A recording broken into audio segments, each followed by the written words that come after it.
намаз оқысам бизнесім дөңгелеп дамып кетеді деген сияқты ойда болу негізі қате. Және одан кейін ондай расчетпен Құдайға құлшылық жасаудың өзі қате. Яғни Алла тағала давай мен саған құлшылық жасайын, сен маған бер. Давай мен саған 2 ракат намаз оқиын, сен маған мына нәрсені бер деген сияқты бір сондай құлшылығыңызбен осы дүниелік пайдаларды көздеу, соған қол жеткізуді ниеттену, бұл негізінде дұрыс нәрсе емес. Алла тағалаға біз не үшін құлшылық жасаймыз? Алла тағала біздің Раббымыз болған үшін, бізге құлшылықты міндеттеген үшін, құлшылыққа лайық болған үшін. Алла тағалаға тіпті жәннат тозақты жарату да міндетті емес. Алла тағала пенделеріне жақсылықты қалап өзіне құлшылық жасаған.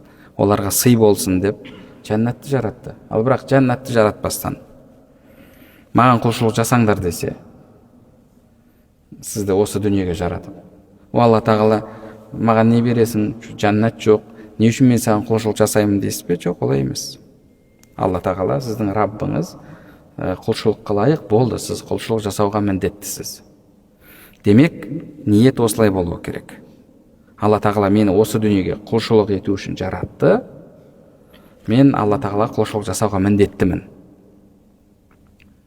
Менің бүкіл жолым жабылып қалса да, бір іс бастаған сайын қайта-қайта қарызға кіріп кетіп жатсам да, басқа болса да, мен Алла тағала құлшылық жасауға міндеттімін. Алла тағала маған есесіне бір нәрсе беруге міндетті емес. Беруге міндетті емес.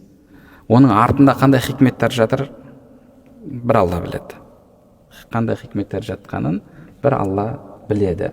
Сол үшін де, яғни біз әлгі бір саудагер сияқты мынанша саламын, мынанша қайтарып аламын деген оймен, ниетпен Алла тағаламен мәміле жасауға болмайды. Алла тағала қаласа осылай сынақтар жібереді. Қаласа сынақтарын жібереді. Сол сынақтармен сіз өмір сүресіз. Ол сіздің күнәларыңызға каффарат болады.